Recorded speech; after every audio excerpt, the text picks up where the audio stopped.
Although very little of medieval Stockport remains to be seen today, the evolution of the old township of Stockport and its modern metropolitan development spark great interest in this foreign day tripper.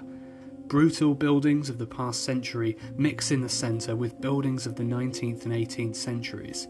Some are even earlier in date along the course of what is described as the town's one tremendous asset, the sudden difference of levels between the marketplace and the lower underbanks in the northern part of the town. Beneath deep staircases and meandering alleys, the River Mersey flows hidden beneath the marketplace, adding little to the character of the town centre if you weren't aware of it. But that being said, it's altogether a pleasant enough town. At the risk of getting myself in a bind over administrative boundaries, Stockport is located in the historic centre of Cheshire, and the Lancashire border runs immediately north of the town centre, following the River Mersey and M60 motorway as a rough visual marker. The Metropolitan Borough of Scarborough was created in 1974, becoming a part of Greater Manchester. Some of you might know that I'm currently writing a book on the churches of Greater Manchester due for publication in 2025, so the churches of Stockport are technically within the scope of my research.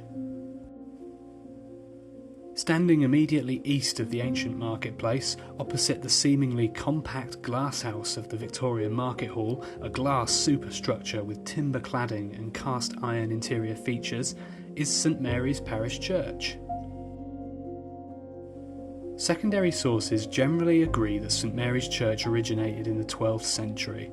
No physical or structural evidence of the first church building on or very close to this site survives. Only the 14th century chancel, which remains one of the principal medieval structures from the old town. This is constructed in red Cheshire sandstone, surprisingly durable after centuries of exposure, but quite coarsely grained in places and easy to rub off with your fingers.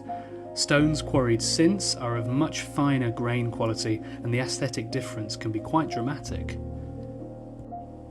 St Mary's Church is open outside of regular worship times for the community cafe on Saturdays and sometimes on Tuesdays when the Stockport Heritage Centre, located at the end of the north chancel aisle, is open to the public. Stepping through this west entrance and into the nave, the church is clearly not medieval, if that wasn't immediately apparent from the elevation of the late Georgian Gothic tower scaling 95 feet in height. Structural defects in the west tower and a general desire for a new, more spacious nave led to the rebuilding of the main body of the old church between 1813 and 1817 to designs by architect Lewis Wyatt. Further improvements were made in 1882 under the oversight of architect J.S. Crowther, including the provision of larger windows permitting more natural light, and the eye-catching chancel arch with traceried panels bearing the royal coats of arms of George III. This dates from the time of Wyatt's previous rebuilding of the church and is purported to be the largest royal coat of arms in an English parish church. A major reordering of the building between 2007 and 2015 transformed the interior into the space we see today. St Mary's is proud of the fact that despite building work taking place over several years, the building actually only closed for 1 month in February 2013 when the floor was renewed. The 14th century chancel has been heavily restored, but is of interest perhaps to those visitors who want to step back into the Middle Ages. The east window is probably a copy of what might have been there before, but this attempts to uphold the Gothic character of its predecessor through a lively tracery and does so admirably for scale as well. The south chancel aisle windows were also renewed, although you can see the scars of the originals, which were clearly slightly larger. To the north side there is a choir vestry built in 1882, next to the clergy vestry with a small oratory to the east side, which was part of the original 14th century church. There was also a side chapel dedicated to Richard de Vernon, rector from 1304 to 1334, which was on the south side of the chancel, but this was demolished in 1882.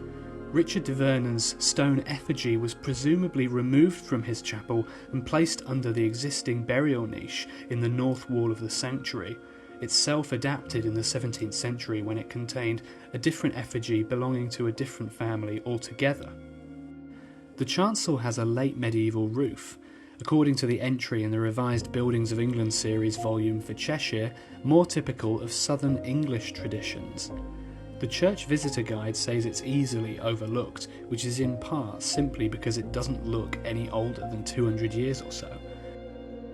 St Mary's Church has responded to its calling that it must contribute in a big way to the activity and inclusion of the busy marketplace. The church is fully accessible and staffed by welcoming and friendly volunteers. I'll definitely be revisiting this church and other businesses in the town centre when I visit the area again.